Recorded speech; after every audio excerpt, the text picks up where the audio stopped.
My name is Marina Cacho, and my project is on instructional style. The style I chose is inclusion. The inclusion style invites students to have input into the level at which they participate. This style can apply to almost any content as long as you provide your students with options for the level of challenge that they may face. In this style, students might get to choose the level at which they play the activity or sport in. Perhaps you can give them a professional field, a college field, or a high school field to determine the levels at which they participate in. This style is within direct instruction. This refers to a teaching and learning situation in which the teacher exercises full decision-making responsibility and acts as a communicator of knowledge and skills to his or her students.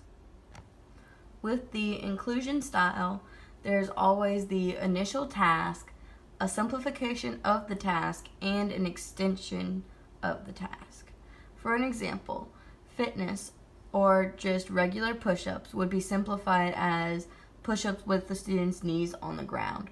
Or to make it harder for students to challenge themselves, they could do a push-up with their feet on a chair or stability ball that will require balance and greater arm bend.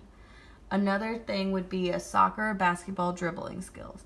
This would be good in the middle school ages to help perfect the sports skills. To simplify it, they can use only the dominant foot or hand.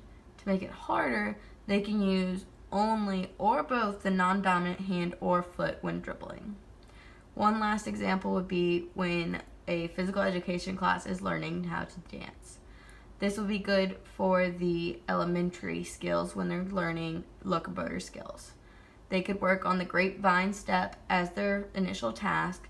To simplify it, they would do slide, step together, and to do it more challenging for the students, it would be the full grapevine skills.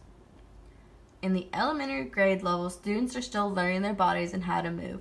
They're working on non-locomotor, locomotor, and manipulative skills. When implementing this technique into these grade levels, you have to make sure the modifications are not too challenging and will discourage the children. You need them to stay motivated and focused on their success.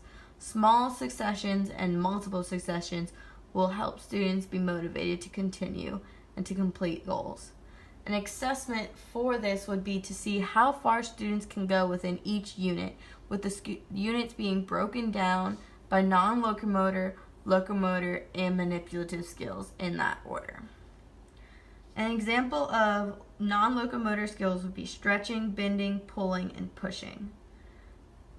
Locomotor examples would be shuffling, sliding, jumping, hopping, and scooting. Manipulative skills involve throwing, kicking, and dribbling. In the middle school grade level, students are not learning so much about their bodies as much as they were in the elementary grade levels. Now they're learning more about sports drills and skills.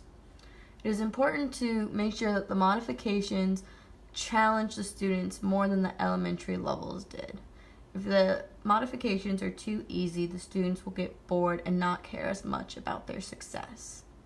Ways to assess this will be for the students and teachers to create goals for the students individually for them to accomplish.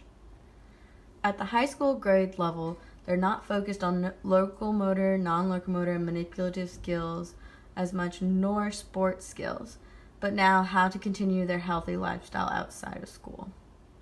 With their focus being on remaining healthy outside of school, it is not necessarily focused on their fitness and approval of fitness, but how to be comfortable enough and to continue their lifestyle and motivated to continue the lifestyle outside of school.